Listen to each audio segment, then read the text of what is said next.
Un pouvoir né du sang peut-il jamais être pur? C'est une question que Rome se posait à voix basse, une question suspendue dans l'air lourd et vicié laissé par la folie de Caligula. L'Empire avait survécu à un monstre, mais le venin restait dans ses veines. Après le chaos, le trône était revenu à un homme improbable.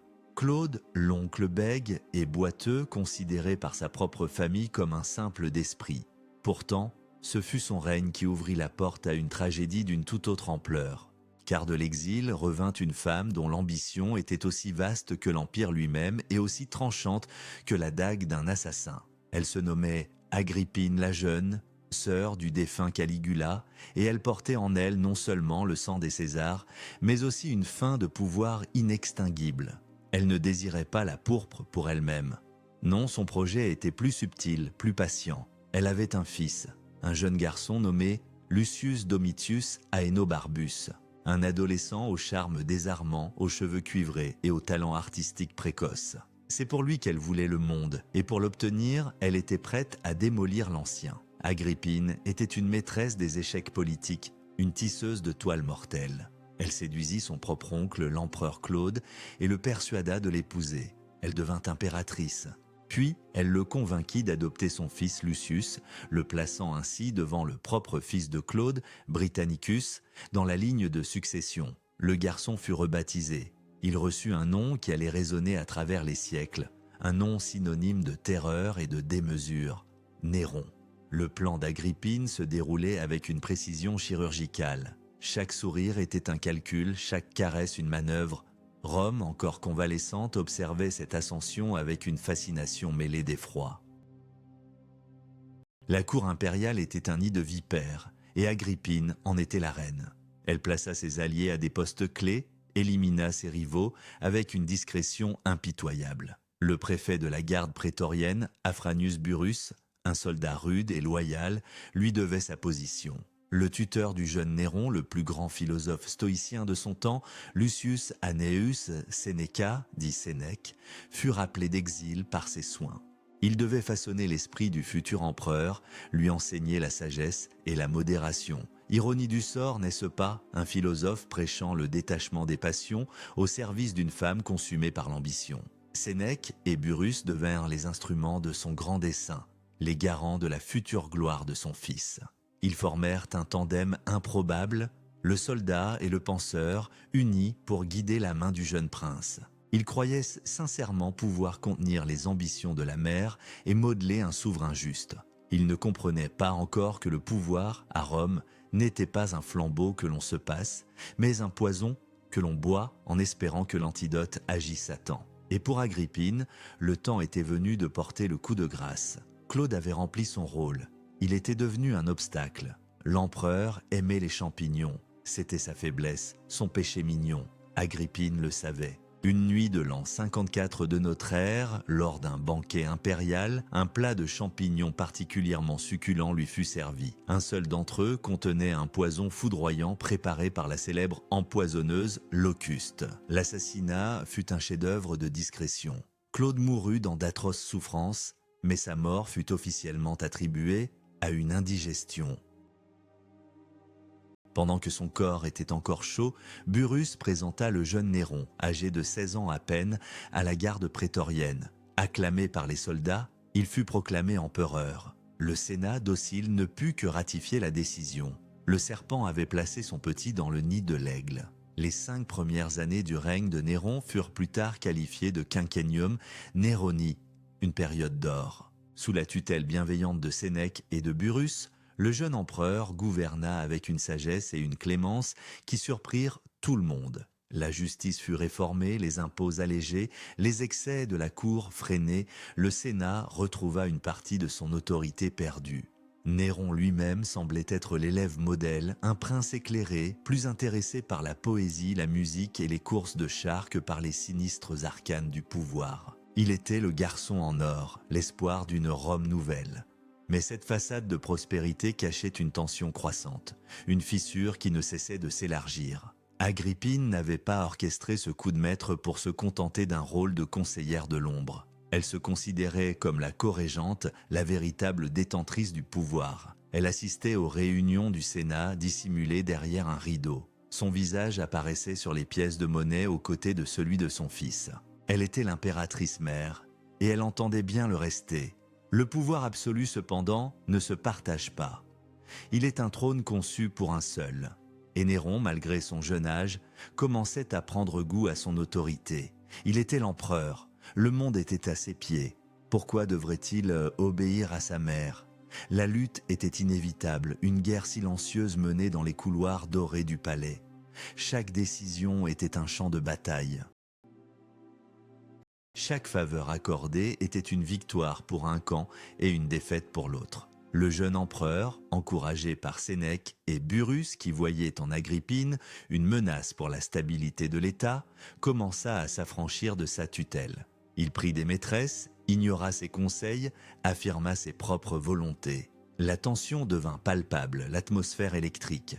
À Rome, on disait que le pouvoir était une maladie qui transformait les hommes en dieux ou en monstres. Néron, lui, semblait hésiter entre les deux, se tenant sur le fil du rasoir au-dessus d'un abîme de folie. Et sa mère, sentant le pouvoir lui échapper, était prête à tout pour le récupérer, même à déchaîner l'enfer. Agrippine était une joueuse dangereuse. Face à la résistance de son fils, elle sortit sa carte maîtresse, une menace à peine voilée qui fit trembler les fondations du pouvoir de Néron.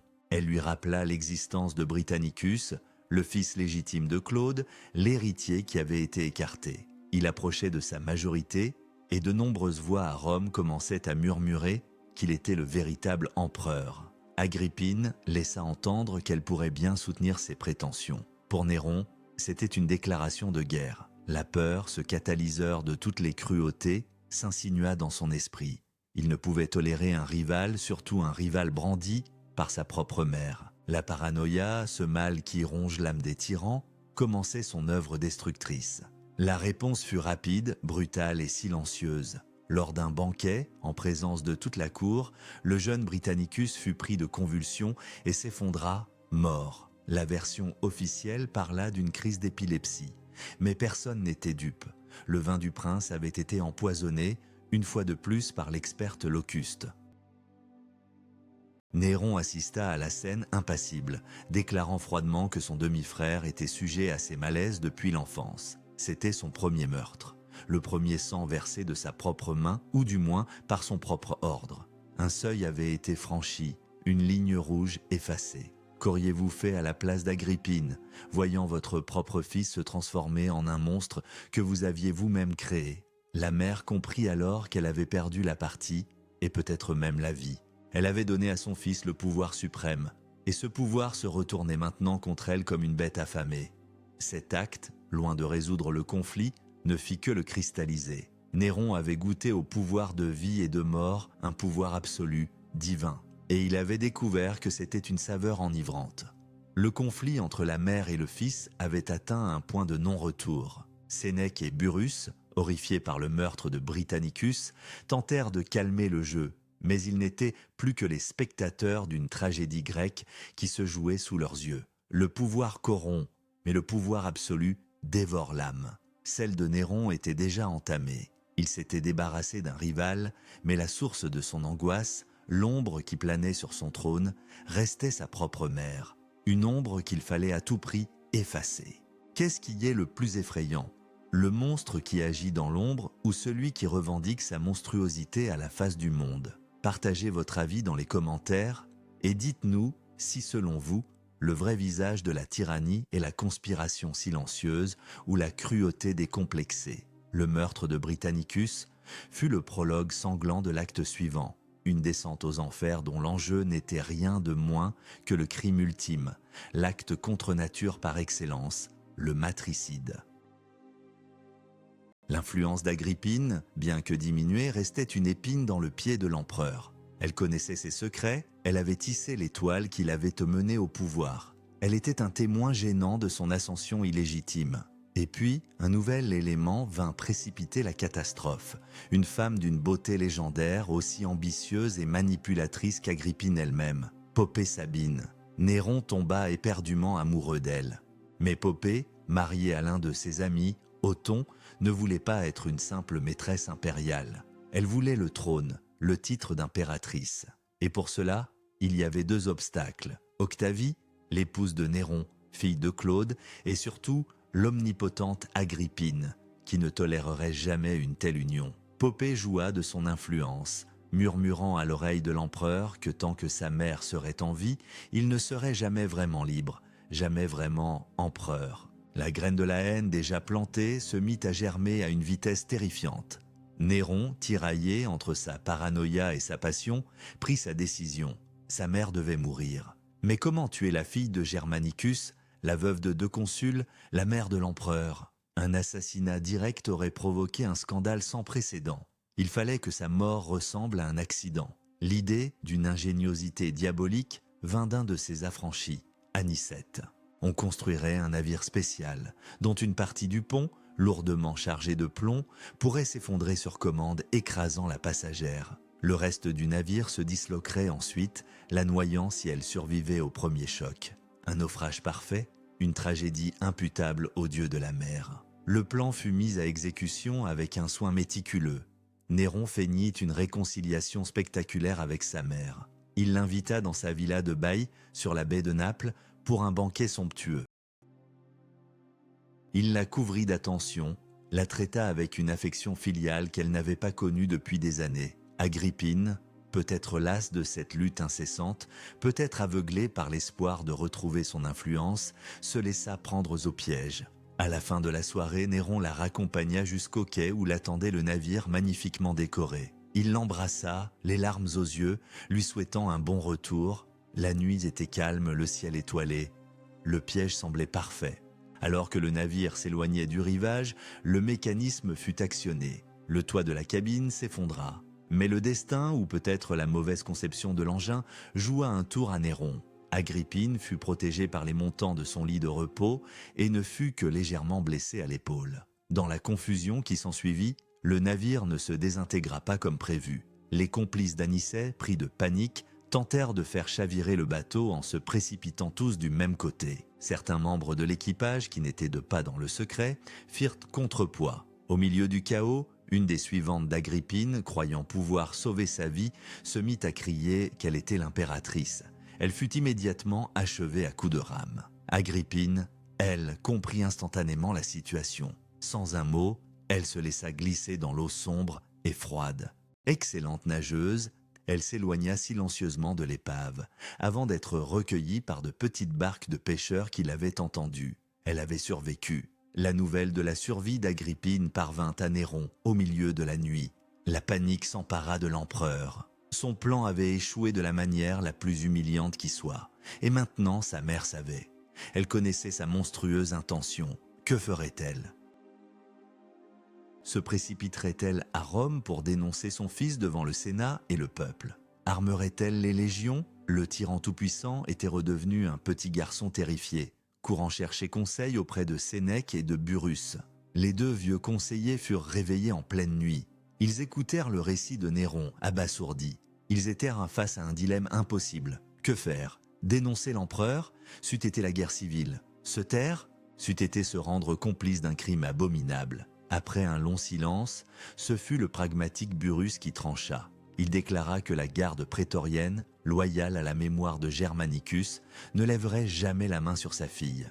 Si le crime devait être achevé, il faudrait que ce soit par celui qui l'avait commencé, Anicette. Le sort en était jeté. Il n'y avait plus de retour en arrière possible. La survie d'Agrippine était devenue une menace existentielle pour Néron. Il fallait en finir, et vite. Cette fois, plus de subterfuge, plus de mise en scène. La violence allait s'abattre, nue et brutale. Néron donna l'ordre. Anicette, accompagnée d'un centurion et d'un triérarque, se rendit à la villa où Agrippine s'était réfugiée. Ils cernèrent la maison, enfoncèrent les portes. L'impératrice mère les attendait seule dans sa chambre, à la lueur d'une unique lampe. Elle comprit que sa dernière heure était venue. Face à ces assassins, elle ne montra aucune peur. Elle leur présenta son ventre et prononça, selon l'historien Tacite, des paroles qui glacèrent le sang de ses bourreaux et traversèrent les âges. « Frappez ici, dit-elle, frappez ce ventre qui a engendré un tel monstre. » Ils la frappèrent, d'abord à la tête avec un gourdin, puis le centurion dégaina son épée et la perça de multiples coups. Le matricide était accompli. La mort d'Agrippine laissa Néron dans un état de choc. La nuit qui suivit, il fut hanté par le fantôme de sa mère, en proie à une terreur superstitieuse. Mais une fois le jour levé, la peur laissa place à un sentiment de libération totale. La dernière chaîne qui le retenait venait de se briser. Plus de mère, plus de tuteur moral, plus de rival, il était désormais seul maître à bord, seul Dieu sur son Olympe personnel. Le pouvoir absolu conquis par le crime le plus absolu lui appartenait entièrement.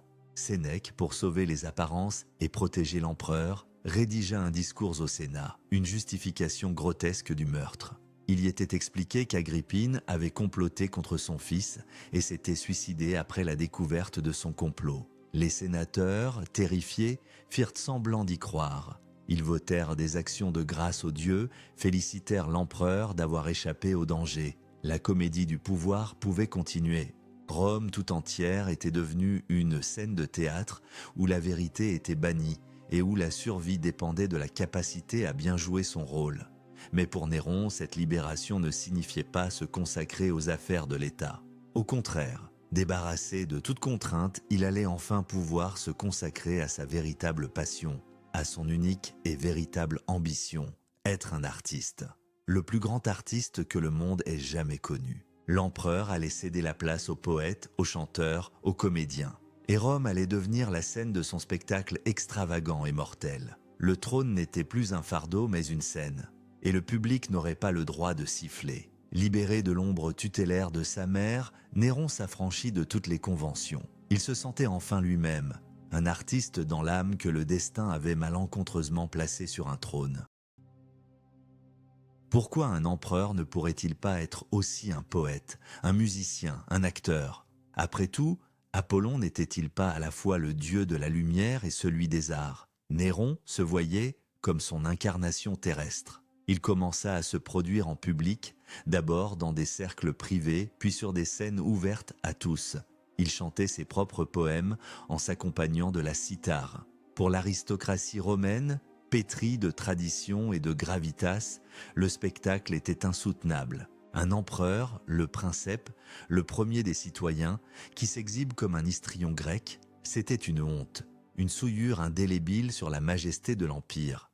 Mais qui oserait le dire à voix haute? Le silence était d'or et la flatterie une assurance-vie. Néron, aveuglé par son narcissisme, ne percevait pas le mépris. Il ne voyait que les applaudissements d'une claque organisée, les Augustiani, de jeunes chevaliers qui le suivaient partout et louaient son talent à grands cris. Le pouvoir n'est-il pas la plus grande des illusions?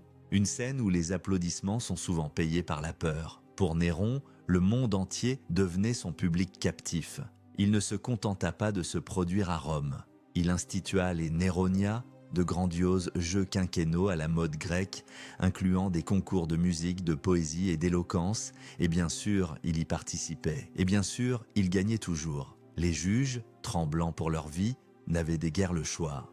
La passion de Néron pour la scène n'était qu'une facette de son mépris pour les traditions. Il se délectait de la provocation, de la transgression. Il participait à des courses de chars, une activité jugée indigne d'un sénateur et a fortiori d'un empereur. Il achetait les victoires, mais se persuadait que son talent de cocher était inégalé. La nuit, il se livrait à d'autres spectacles. Déguisé en esclave, accompagné d'une bande de débauchés, il parcourait les rues de Rome, fréquentait les tavernes, provoquait des bagarres, insultait les passants, volait les marchandises sur les étals. Ces escapades n'étaient pas de simples frasques de jeunesse. C'était une manière pour l'empereur de s'immerger dans la plèbe, mais aussi de défier ouvertement l'ordre qu'il était censé incarner. Il voulait être tout à la fois Dieu et homme du peuple, artiste sublime et voyou des bas-fonds. Il brouillait les lignes, détruisait les hiérarchies, transformant le gouvernement de l'Empire en un théâtre de l'absurde dont il était l'unique auteur, metteur en scène et acteur principal. Le trésor public, le fiscus, devint sa cassette personnelle servant à financer des fêtes somptueuses, des banquets orgiaques qui duraient des jours et des nuits. Le palais se remplit d'acteurs, de poètes, de musiciens et d'amantes, tandis que les affaires sérieuses de l'État étaient laissées à des subalternes. Sénèque et Burrus, vieillissants et de plus en plus marginalisés, assistaient, impuissants, à cette dérive. Burrus mourut en l'an 62, peut-être empoisonné. Sénèque, comprenant que son influence était nulle, se retira de la vie publique. La voie était libre. La dernière barrière morale et politique tomba avec la mort de Burrus. Néron, sous l'influence constante de Poppée, décida de se débarrasser de son épouse, Octavie. Fille de Claude, populaire auprès du peuple et symbole de la légitimité de son règne, Octavie était un obstacle au mariage de l'empereur avec sa maîtresse. Il la répudia sous un prétexte fallacieux de stérilité, puis l'accusa d'adultère. Pour étayer cette accusation, il fit torturer les esclaves de la malheureuse impératrice.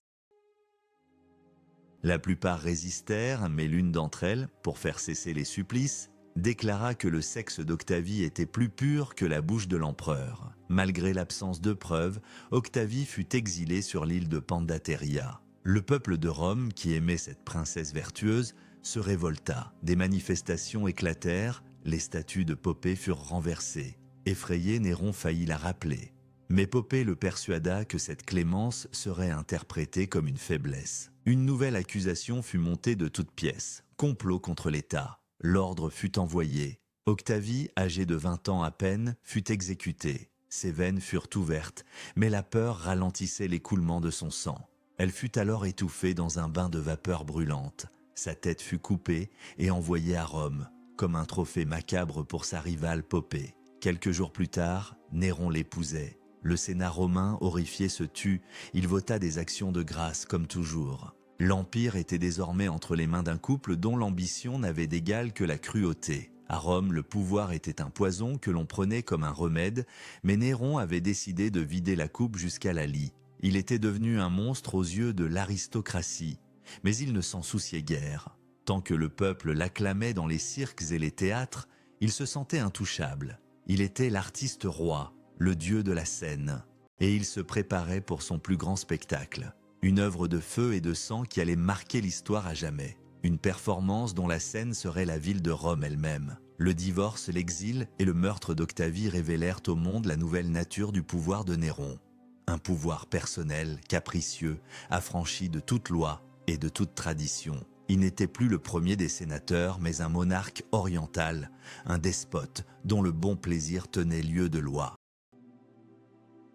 Le Sénat observait impuissant cette transformation, sentant le sol se dérober sous ses pieds. La peur était devenue la principale institution de l'État. Chaque sénateur se demandait non pas s'il allait mourir, mais quand et comment. Le mécontentement grondait dans les rangs de l'aristocratie, mais il était silencieux, souterrain. Une conspiration commençait à peine à germer, mais elle était encore loin de porter ses fruits. En attendant, Rome retenait son souffle, observant son maître sombrer dans une mégalomanie de plus en plus spectaculaire. Néron rêvait de rebâtir la ville à son image, de la transformer en une capitale digne de son génie artistique, une néropolis. Mais la vieille Rome, avec ses rues étroites et tortueuses, ses immeubles populaires entassés, résistait à ses projets grandioses. Pour construire son rêve, il fallait détruire. Et l'occasion allait bientôt se présenter, une occasion flamboyante et terrible. Une occasion qui allait lui permettre de créer son chef-d'œuvre sur les cendres de la plus grande cité du monde. Une ville entière peut-elle devenir le jouet d'un seul homme? Il semble que oui, lorsque cet homme a le pouvoir d'un dieu et l'âme d'un pyromane. En juillet de l'an 64 de notre ère, une chaleur écrasante s'abattit sur Rome. La nuit du 18 au 19, une lueur rougeoyante apparut dans la zone du Circus Maximus. Un incendie venait d'éclater dans des boutiques remplies de marchandises inflammables. Attisé par un vent violent, le feu se propagea avec une rapidité terrifiante. Ce n'était pas un incendie ordinaire, c'était un monstre de flammes, un brasier infernal qui dévorait tout sur son passage. Pendant 6 jours et 7 nuits, le feu fit rage incontrôlable. Il engloutit des quartiers entiers, des temples antiques, des monuments précieux, des milliers de insula, ces immeubles d'habitation où s'entassait le petit peuple de Rome. Quand les flammes se calmèrent enfin, 10 des 14 régions de la ville étaient en ruine.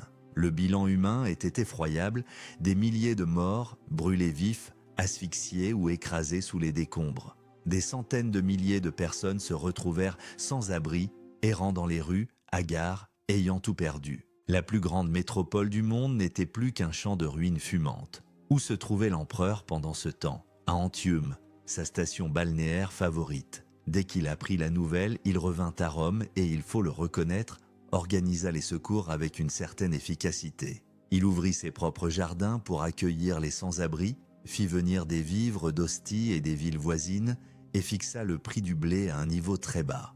Mais ces mesures, si louables fussent-elles, furent incapables d'éteindre un autre incendie, bien plus dangereux, celui de la rumeur. Très vite, une accusation terrible commença à circuler, d'abord à voix basse, puis de plus en plus fort. Et si l'incendie n'était pas accidentel? Et si le coupable était l'empereur lui-même? La rumeur était tenace, alimentée par plusieurs facteurs troublants. On se souvenait des désirs de Néron de rebâtir la ville. L'incendie lui offrait une occasion inespérée de réaliser ses rêves urbanistiques sur un terrain vierge. De plus, des témoins affirmèrent avoir vu des hommes qui semblaient obéir à des ordres, empêcher les gens d'éteindre les flammes et même les raviver en lançant des torches. Étaient-ce des pillards ou des agents impériaux? Le coup de grâce fut le récit, rapporté par les historiens Tacite et Suétone, d'une scène qui allait sceller la réputation de Néron pour l'éternité. On raconta que pendant que la ville brûlait, l'empereur était monté sur la tour de Mécène. Vêtu d'un costume de théâtre, il aurait contemplé le spectacle grandiose des flammes et, s'accompagnant de sa lyre, il aurait déclamé un de ses poèmes sur la prise de Troie, comparant le sort de Rome à celui de la cité antique. Vérité ou calomnie, nul ne le saura jamais. Mais l'image était trop forte, trop parfaite pour ne pas être crue. L'empereur artiste trouvant son inspiration dans la destruction de sa propre capitale. L'esthète cruel pour qui la souffrance de milliers de personnes n'était qu'un décor pour son art. Une seule personne est-elle capable d'incendier une ville entière pour trouver l'inspiration? La question hante encore les ruines du Forum. Qu'il fût coupable ou non, Néron comprit rapidement que l'opinion publique l'avait déjà condamné. La colère du peuple grondait. Il fallait à tout prix détourner les soupçons, trouver un bouc émissaire, un coupable idéal sur qui déverser la fureur de la foule. Et il le trouva. La reconstruction de Rome commença presque immédiatement. Néron élabora un nouveau plan d'urbanisme, avec des rues plus larges, des places et des bâtiments reconstruits en pierre pour limiter les risques d'incendie.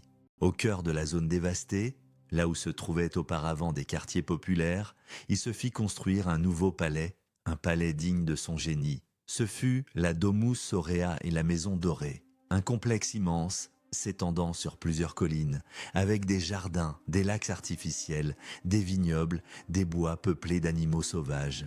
Les bâtiments étaient recouverts de dorures, de pierres précieuses et de nacre. La salle à manger principale avait un plafond tournant qui imitait le mouvement des astres. À l'entrée se dressait une statue colossale de l'empereur, haute de plus de 30 mètres. Ce palais extravagant, construit sur les cendres de la tragédie, ne fit que renforcer les soupçons. Il était la preuve, aux yeux de beaucoup, que l'incendie avait bien été prémédité. Néron avait bâti son paradis personnel sur l'enfer de son peuple. Mais la construction de la Maison Dorée ne suffisait pas à calmer les esprits. La colère populaire était une bête sauvage qu'il fallait nourrir. Néron avait besoin de victimes. Il chercha un groupe de personnes déjà impopulaires, marginales, dont les croyances étranges et secrètes en faisaient des coupables parfaits. Son choix se porta sur une petite secte juive, alors peu connue et méprisée, dont les membres se faisaient appeler les chrétiens. Ils étaient le bouc émissaire idéal. Accusés de haine du genre humain, ils allaient se payer pour un crime qu'ils n'avaient pas commis et inaugurer la longue et sanglante histoire des persécutions. Le grand incendie de Rome marque un tournant décisif dans le règne de Néron. Il est le catalyseur qui transforme un tyran domestique dont la cruauté se limitait au cercle de la cour en un persécuteur de masse. La catastrophe révèle la nature profonde de son pouvoir, un pouvoir qui ne recule devant rien pour assurer sa propre survie, même au prix des mensonges les plus abjects et des massacres les plus effroyables. La recherche de boucs émissaires est une tactique aussi vieille que le pouvoir lui-même. Mais Néron allait lui donner une dimension nouvelle, une dimension spectaculaire et sadique qui allait horrifier jusqu'aux Romains, pourtant habitués à la violence des jeux du cirque. Le feu avait détruit la ville de briques, La calomnie allait empoisonner l'âme de l'Empire pour des générations. Le monstre n'avait plus besoin de se cacher derrière les rideaux du palais. Il allait monter sur la plus grande scène du monde, l'arène, pour y diriger une nouvelle forme de spectacle, celui de la mort. Et ses acteurs principaux seraient des hommes et des femmes dont le seul crime était de croire en un autre Dieu. La folie du pouvoir s'apprêtait à rencontrer le fanatisme naissant de la foi. Dans un déchaînement de violence inouïe, imaginez un instant que vous êtes un citoyen de Rome, ayant tout perdu dans l'incendie. L'empereur vous offre un spectacle grandiose pour vous consoler, mais les monstres que l'on jette aux fauves sont vos voisins. Que feriez-vous ? Participeriez-vous à la liesse collective ou seriez-vous rongé par le doute? Dites-nous dans les commentaires si, face à la tragédie, vous chercheriez un coupable à tout prix ou la vérité, même si elle est insoutenable. La désignation des chrétiens comme coupables de l'incendie de Rome déclencha la première grande persécution de l'histoire. Pour Néron, c'était une manœuvre politique d'une efficacité redoutable. Ce groupe, considéré par beaucoup comme une secte superstitieuse et misanthrope, pratiquant des rituels secrets, était une cible facile. On les accusait de cannibalisme, ils parlaient de manger le corps et boire le sang de leurs dieux, et d'inceste, ils s'appelaient frères et sœurs. Leur refus de vénérer les dieux romains et de sacrifier au génie de l'empereur était perçu comme un acte de sédition, une menace pour la Pax Deorum, la paix entre Rome et les dieux, garante de la prospérité de l'Empire. En les accusant d'avoir incendié la ville, Néron ne faisait que confirmer aux yeux de la populace leur nature maléfique. Une chasse à l'homme impitoyable fut lancée dans les bas-fonds de la capitale. Des centaines de chrétiens furent arrêtés, souvent sur la base de simples dénonciations. Ils furent soumis à des tortures atroces pour leur arracher des aveux et les noms d'autres corps légionnaires. Le but n'était pas la justice, mais le spectacle. Néron voulait offrir au peuple de Rome une vengeance grandiose, une catharsis sanglante qui laverait les soupçons qui pesaient sur lui. Les exécutions devaient être mémorables, inoubliables, à la mesure de son génie artistique et de sa cruauté démesurée. Le droit romain, si procédurier et rigoureux en temps normal, fut mis de côté. Il ne s'agissait plus de punir des criminels, mais d'exterminer des ennemis du genre humain. Les supplices infligés aux chrétiens dépassèrent en raffinement et en sadisme tout ce que Rome avait connu.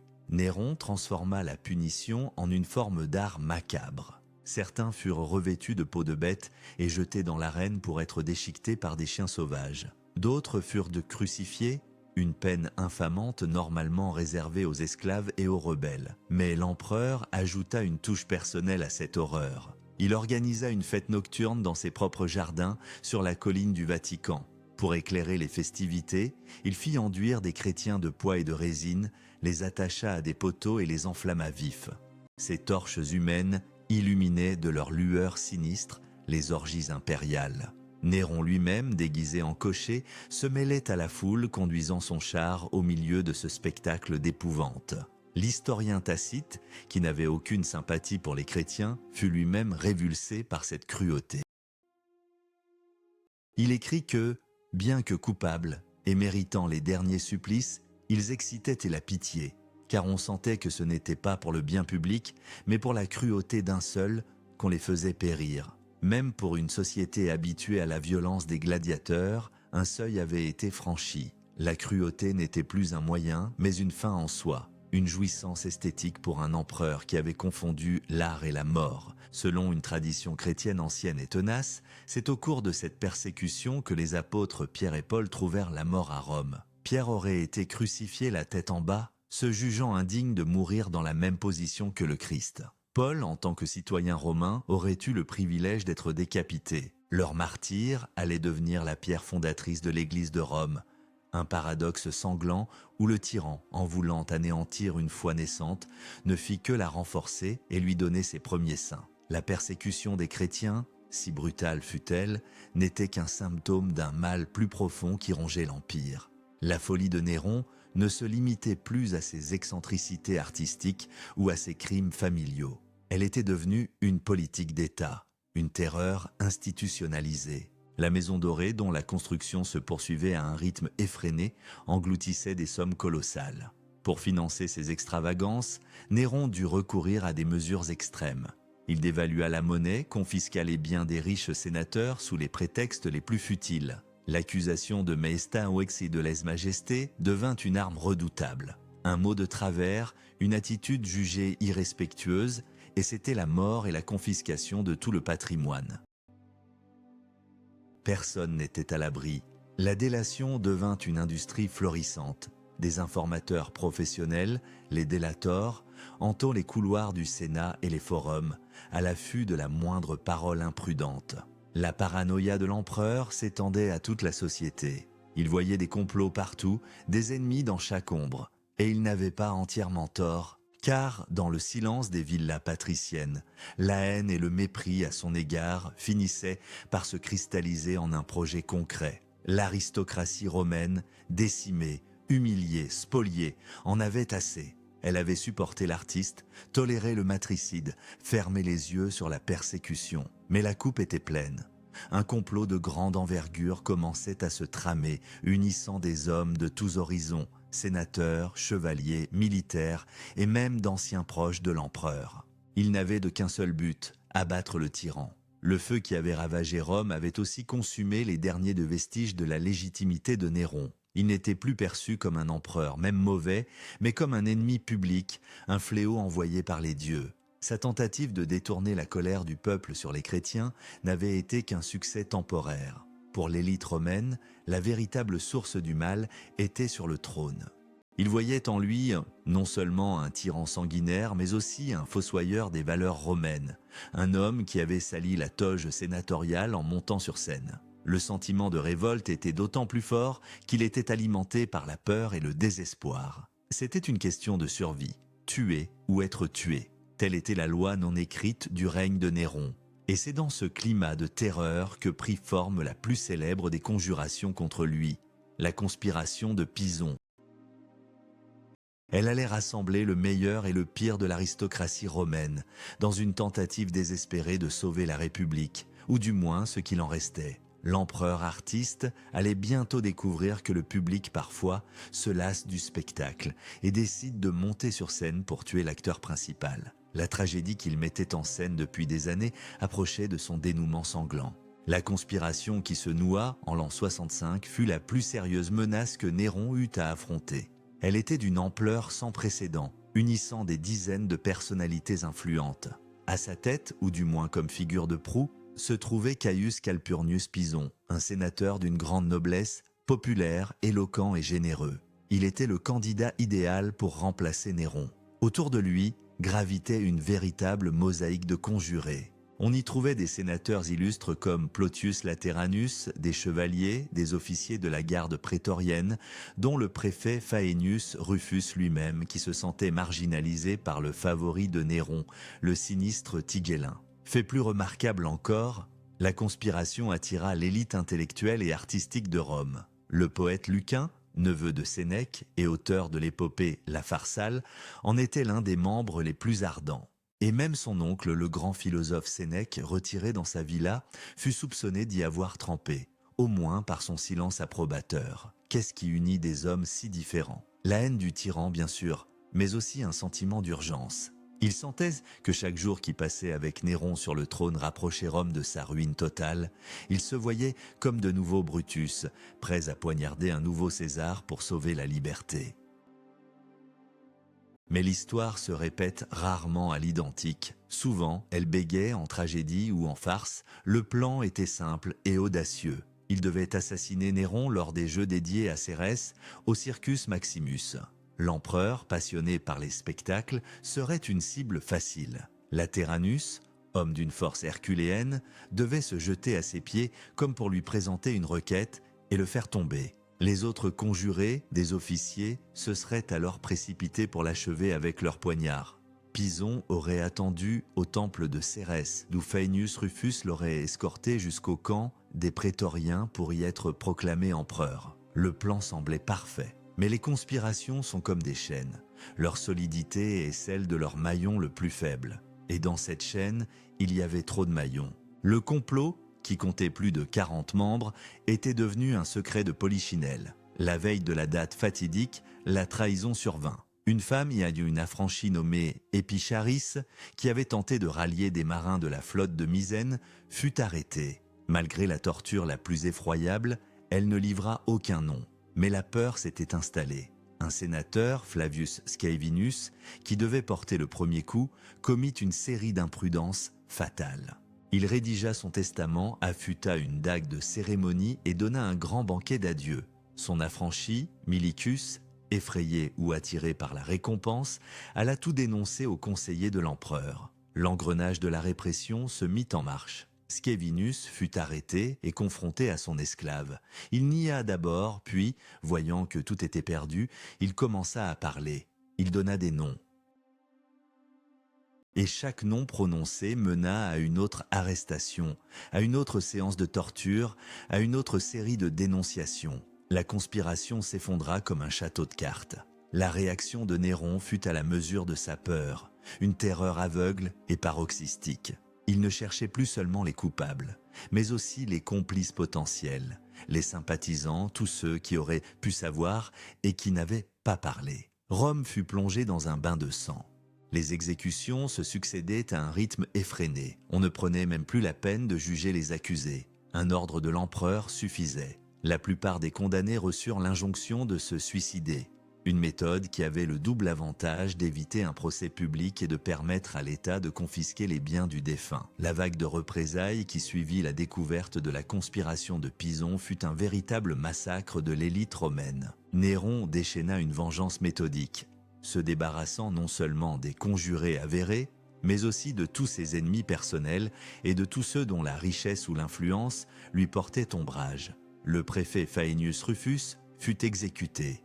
Pison, voyant que tout était perdu, s'ouvrit les veines. Le consul désigné, Plautius Lateranus, fut traîné dans un champ et décapité à la hâte, sans même avoir le temps d'embrasser ses enfants. La répression frappa au cœur de l'intelligentsia. Le jeune poète Lucain fut contraint au suicide.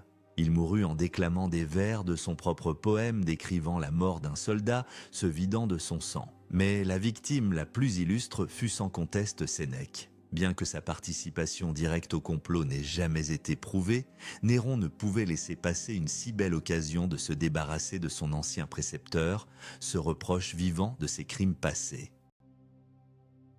Un centurion fut envoyé à la villa du philosophe pour lui porter l'ordre de mourir. La fin de Sénèque allait devenir un modèle de mort stoïcienne, une dernière leçon de philosophie mise en pratique. Qu'auriez-vous fait à la place de Sénèque, un maître obligé de valider la condamnation à mort de celui qui fut son élève et son espoir? La question reste en suspens, comme un écho tragique dans les ruines de l'Empire. Le philosophe, qui avait tant écrit sur la manière de bien vivre, allait montrer au monde comment bien mourir, transformant sa propre fin en une ultime performance. Le démantèlement de la conspiration de Pison et la purge qui s'ensuivit consolidèrent le pouvoir absolu de Néron, mais à un prix exorbitant. Il avait éliminé toute opposition organisée, mais il avait aussi créé un désert autour de lui. Le Sénat était terrorisé, l'aristocratie décimée. Il n'y avait plus de contre-pouvoir, plus de voix discordantes. Il était seul, entouré de flatteurs et de bourreaux, mais un trône bâti sur la peur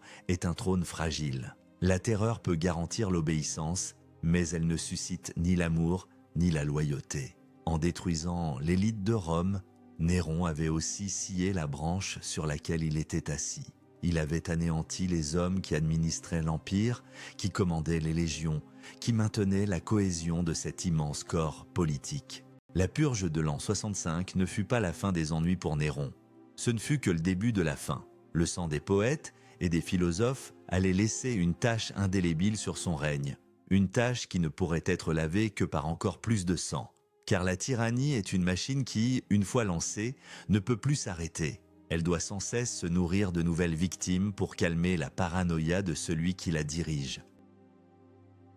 La mort de Sénèque, en particulier, allait avoir un retentissement symbolique immense. L'ordre de mourir parvint à Sénèque alors qu'il dînait tranquillement avec sa femme Paulina et deux amis. Il l'accueillit sans surprise, avec le calme et la résignation du sage stoïcien qui s'est préparé toute sa vie à cet instant. Face au centurion, il demanda la permission de rédiger son testament. Le soldat refusa. Sénèque se tourna alors vers ses amis et leur dit que, Puisqu'on l'empêchait de leur témoigner sa reconnaissance, il leur laissait le seul bien qui lui restait, et le plus précieux, l'exemple de sa vie. Il tenta de consoler sa jeune femme en larmes, mais Paulina déclara qu'elle voulait mourir avec lui.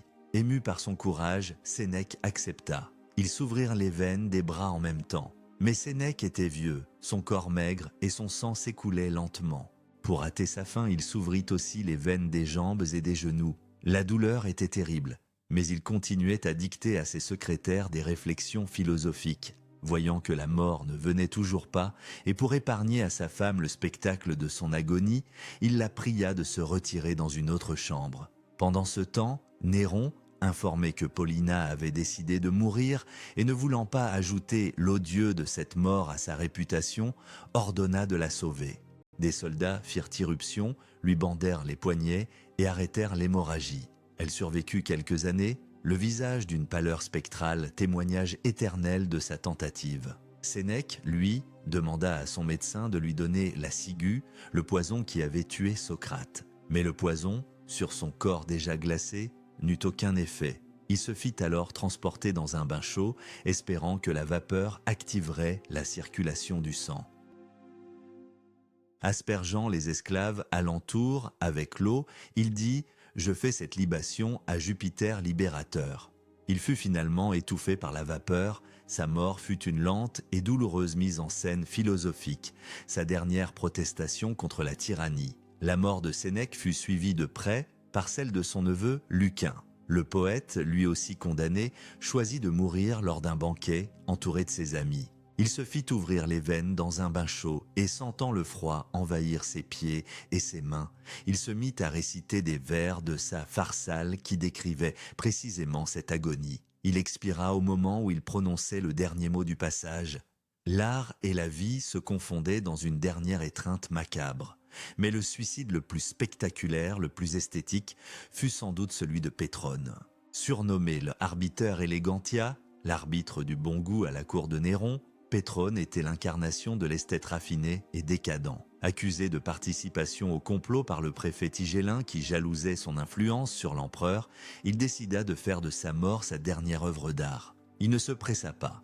Il s'ouvrit les veines, puis les referma, engageant la conversation avec ses amis sur des sujets légers, écoutant des poèmes. Il récompensa certains de ses esclaves, en fit fouetter d'autres. Il s'endormit même un peu.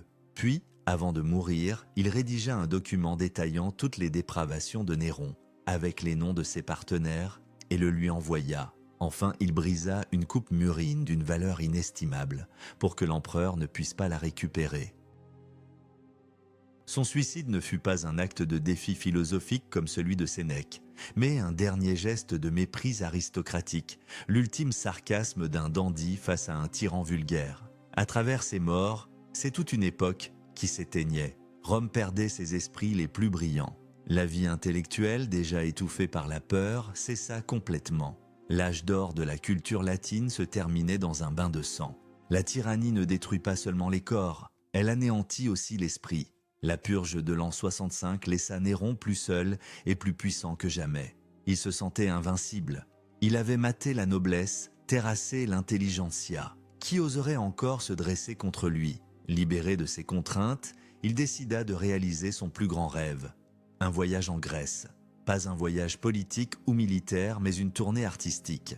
Il voulait participer aux grands concours panhelléniques, les Jeux olympiques, isthmiques, néméens, pythiques, et montrer au monde entier, et surtout aux Grecs, les inventeurs de l'art, qu'il était le plus grand artiste vivant. Il quitta Rome en l'an 66, laissant la gestion de l'Italie à un de ses affranchis. L'Empire pouvait bien attendre, l'art, lui, n'attendait pas. Ce voyage fut une farce grandiose, une apothéose du ridicule. Toutes les compétitions furent regroupées sur une seule année pour convenir à l'agenda impérial. Néron participa à toutes les épreuves, chants, cithars, tragédies, courses de chars, et sans surprise, il remporta toutes les couronnes. Même lorsqu'il tomba de son char à 10 chevaux lors de la course olympique, il fut déclaré vainqueur. Les juges n'avaient pas le choix. En échange de ces victoires arrangées, Néron, dans un geste de générosité, proclama la liberté de la province d'Achéie, l'exemptant d'impôts, un cadeau royal payé par les autres provinces de l'Empire. Il rentra à Rome en triomphateur, non pas comme un général, mais comme un artiste, avec ses 1808 couronnes de victoire. Il entra dans la ville sur le char d'Auguste, vêtu d'une robe pourpre, brodée d'étoiles d'or, une couronne olympique sur la tête. Mais ce triomphe grotesque sonnait creux. Pendant que l'empereur jouait la comédie en Grèce, la réalité politique de l'Empire se dégradait à vue d'œil. Le voyage en Grèce fut une parenthèse enchantée et surréaliste avant la tempête finale. Tandis que Néron collectionnait les lauriers, le mécontentement grondait aux quatre coins de l'Empire. La situation financière était catastrophique. Les provinces étaient écrasées d'impôts pour financer les folies de l'empereur et la reconstruction de Rome. Et surtout, les légions, le véritable pilier du pouvoir impérial, commençaient à s'agiter. Les généraux, des hommes rudes et pragmatiques, voyaient avec mépris cet empereur histrion qui déshonorait le nom de Rome. En Judée, une révolte de grande ampleur avait éclaté, nécessitant l'envoi du général Vespasien pour la Mater. Mais le véritable danger vint de l'ouest. En Gaule lyonnaise, le gouverneur Caius Julius Vindex, un sénateur d'origine aquitaine, leva l'étendard de la révolte. Il ne prétendait pas au trône pour lui-même, mais appelait à la libération du genre humain de la tyrannie de Néron. La rébellion était en marche, et cette fois, elle était menée par des hommes en armes, à la tête de légions. Néron, de retour de Grèce, sembla d'abord ne pas prendre la menace au sérieux. Il proposa même de répondre à Vindex par des chansons. La réalité allait le rattraper bien plus vite qu'il ne l'imaginait. Face à la révolte des philosophes et des poètes, Néron a répondu par la mort. Mais face à des légions en armes, que peut faire un artiste? Si vous deviez choisir une seule arme pour combattre la tyrannie, laquelle prendriez-vous? Faites votre choix dans les commentaires, le poignard d'un conspirateur ou la parole d'un orateur capable de soulever les foules. La révolte de Vindex en Gaule fut l'étincelle qui mit le feu aux poudres. Mais Vindex n'avait pas de légion sous son commandement direct. Pour réussir, il avait besoin du soutien d'un gouverneur à la tête d'une armée. Il se tourna vers Servius Sulpicius Galba, le gouverneur de l'Hispanie tarraconaise. Galba était un vieux sénateur de 70 ans, respecté, issu d'une des plus nobles familles de Rome. Il avait d'abord hésité, connaissant les risques d'une telle entreprise. Mais pressé par Vindex et sachant sa propre vie menacée par la paranoïa de Néron, il finit par accepter. En avril de l'an 68, il se proclama non pas empereur, mais légat du Sénat et du peuple romain. C'était un acte de rébellion ouverte. La nouvelle parvint à Néron alors qu'il était à Naples. Au début, il affecta le mépris, déclarant qu'il allait écraser les rebelles. Mais lorsque la nouvelle du ralliement de Galba lui parvint, il tomba dans un état de prostration, déchira ses vêtements et frappa sa tête contre les murs. Le danger était réel, imminent. Pendant ce temps, les événements se précipitaient. Les légions de Germanie, commandées par Verginius Rufus, marchèrent contre Vindex, non pas par loyauté envers Néron, mais par rivalité avec les légions de Gaule. Les deux armées s'affrontèrent près de Vesontio, Besançon. L'armée de Vindex fut écrasée et ce dernier se suicida. La révolte semblait matée. Néron, soulagé, retrouva son arrogance. Mais c'était une victoire en trompe-l'œil. Les légions de Rufus, après leur victoire, offrirent le trône à leur propre général. Verginius Rufus, homme de principe, refusa, déclarant que le choix d'un empereur revenait au Sénat. Mais le message était clair, les armées ne voulaient plus de Néron.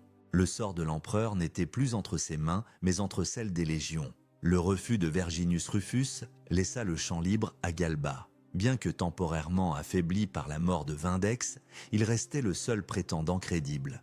Et le soutien, cette fois, vint de Rome même.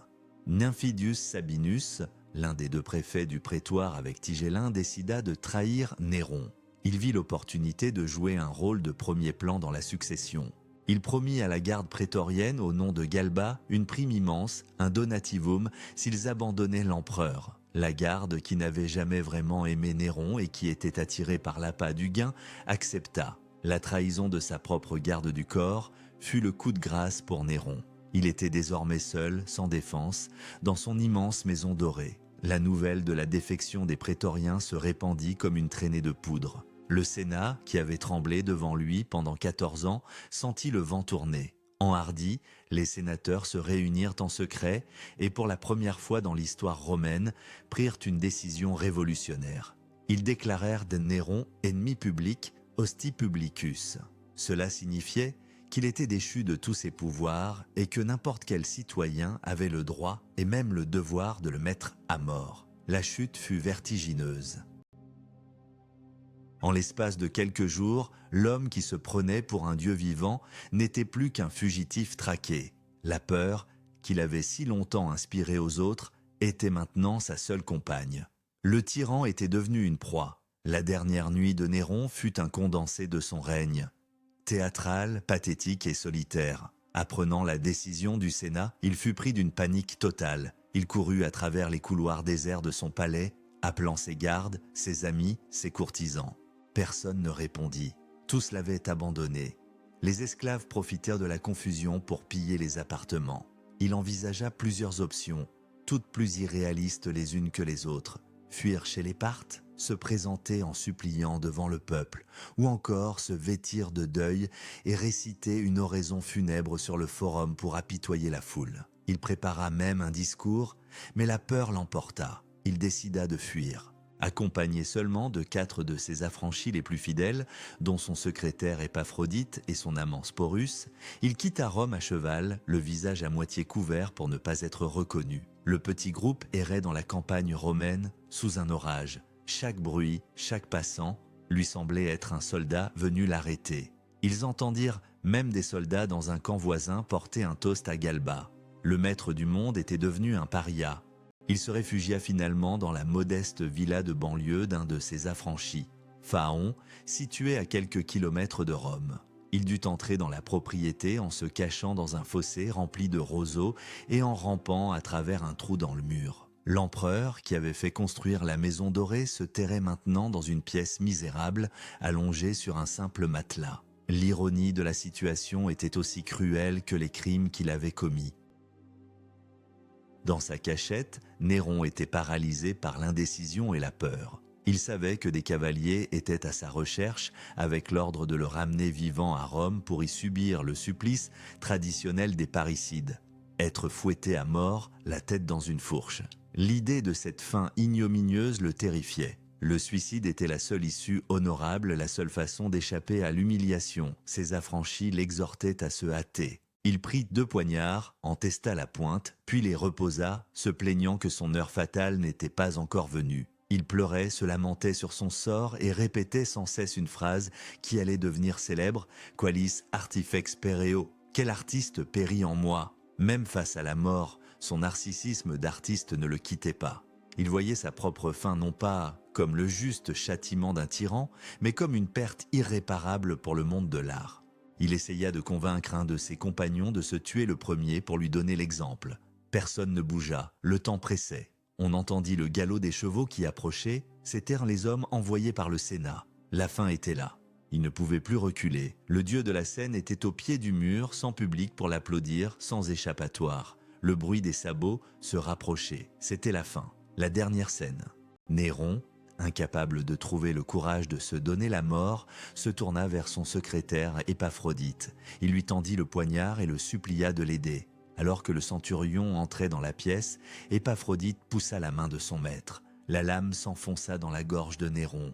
Le soldat, voyant l'empereur agoniser, tenta d'arrêter l'hémorragie avec son manteau, feignant de venir le sauver. Les derniers mots de Néron, murmurés alors que ses yeux sortaient de leurs orbites dans une expression d'horreur, furent, selon Suétone, trop tard. Telle est la fidélité. Il expira. C'était le 9 juin de l'an 68. Il avait 30 ans. La nouvelle de sa mort provoqua des scènes de liesse populaire à Rome. Le peuple, qu'il avait parfois acclamé, célébrait maintenant sa chute, courant dans les rues avec le bonnet phrygien des esclaves affranchis. Le Sénat ordonna la damnatio memoria, la condamnation de sa mémoire. Son nom devait être effacé de tous les monuments, ses statues abattues. On voulait l'effacer de l'histoire, mais on n'efface pas un tel personnage. Au contraire, sa mort fut la véritable naissance du mythe de Néron. Loin de disparaître, son nom allait grandir, se déformer pour devenir le symbole même du mal absolu. Son corps fut incinéré et ses cendres déposées dans le tombeau de sa famille paternelle, les Domitii. Une de ses anciennes maîtresses, Actée, veilla à lui offrir des funérailles décentes. Mais pour le reste du monde, le monstre était enfin mort. La chute de Néron plongea Rome dans le chaos. Son suicide marqua la fin de la dynastie julio-claudienne qui avait régné sur Rome depuis Auguste. S'ensuivit une terrible année de guerre civile, connue sous le nom d'année des 4 empereurs, Galba, Othon, Vitellius et finalement Vespasien, qui réussit à stabiliser la situation et à fonder la dynastie des Flaviens. Mais l'héritage de Néron fut bien plus durable que les troubles politiques. Sa mémoire fut façonnée par 2 forces puissantes, l'historiographie sénatoriale et la tradition chrétienne. Les historiens comme Tacite, issus du milieu sénatorial que Néron avait tant persécuté, dressèrent de lui un portrait uniformément noir, celui d'un tyran sanguinaire et fou, sans aucune nuance. Pour eux, il était l'antithèse de l'empereur idéal. La tradition chrétienne, quant à elle, fit de lui bien plus qu'un simple tyran. En tant que premier persécuteur, il devint la figure de l'Antéchrist, l'incarnation de la bête de l'Apocalypse, l'ennemi juré de Dieu. Pendant des siècles, son nom fut synonyme de tout ce que le monde comptait de plus vil et de plus cruel. Cette légende noire fut si puissante qu'elle occulta complètement la complexité du personnage. Car qui était-il vraiment? Un monstre sanguinaire né? Un artiste raté qui a confondu l'Empire avec une scène de théâtre? Un jeune homme immature et talentueux, écrasé par le poids d'un pouvoir absolu qu'il n'était pas préparé à assumer, ou simplement le produit inévitable d'un système politique qui créait les conditions idéales pour la naissance d'un monstre? La question demeure. Étonnamment, malgré la haine de l'élite et des chrétiens, la mémoire de Néron ne fut pas unanimement exécrée. Dans les provinces orientales de l'Empire, notamment en Grèce qu'il avait libérée, il laissa le souvenir d'un Philhellène, un amoureux de la culture. Sa mort y fut accueillie avec tristesse. Pendant les décennies qui suivirent, plusieurs imposteurs, des faux Nérons, apparurent en Orient, prétendant avoir survécu. Ils réussirent à rassembler des partisans, preuve qu'une certaine nostalgie de son règne subsistait. Le peuple de Rome lui-même, après l'euphorie de la libération, se souvint parfois avec regret de ses largesses, de ses spectacles grandioses. On vit pendant des années des mains anonymes venir fleurir sa tombe. La figure de Néron est donc une construction, un palimpseste sur lequel chaque époque a réécrit ses propres peurs et ses propres fantasmes.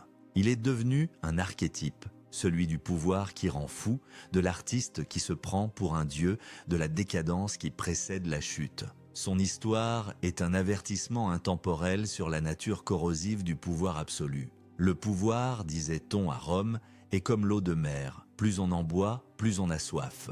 Néron, lui, a bu l'océan tout entier et s'y est noyé. Son histoire n'est pas seulement celle d'un homme, mais celle de cette folie qui guette quiconque oublie son humanité en s'asseyant sur un trône.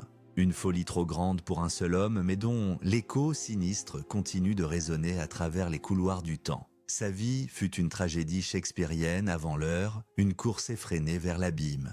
Il a voulu être un artiste immortel et d'une certaine manière, il a réussi. Son nom est gravé dans la mémoire de l'humanité, non pas pour ses poèmes ou ses chansons qui sont perdus, mais pour ses crimes qui sont inoubliables. Il a incendié une ville pour l'inspiration, massacré une élite pour la sécurité, persécuté une foi pour la diversion. Il a transformé Rome en un théâtre de la cruauté dont il était le seul et unique metteur en scène. Il a tout eu, la jeunesse, la beauté, le talent, le pouvoir suprême, et il a tout détruit, y compris lui-même. Ces dernières paroles, quel artiste périt, sont peut-être la clé de son énigme. Il ne s'est jamais vu comme un empereur, mais comme un artiste contrarié, forcé de jouer un rôle qui n'était pas le sien. Et quand le public a finalement rejeté sa pièce, il a préféré briser le théâtre plutôt que de quitter la scène. L'histoire a rendu son verdict, le condamnant comme le plus cruel des empereurs. Mais peut-être que sa plus grande cruauté ne fut pas envers ses victimes, mais envers lui-même, en sacrifiant ce qu'il aurait pu être sur l'autel de ce qu'il était devenu. Néron est entré dans l'histoire comme un monstre, mais ses dernières paroles le décrivaient comme un artiste. Il a brûlé Rome pour l'inspiration et a tué pour l'art, tel qu'il le comprenait. Dites-nous, Qu'est-ce qui est le plus redoutable pour l'histoire? Un tyran impitoyable qui détruit les corps ou un artiste dément qui mutile les âmes au nom de la gloire éternelle? Écrivez votre réponse dans les commentaires, car le jugement final vous appartient.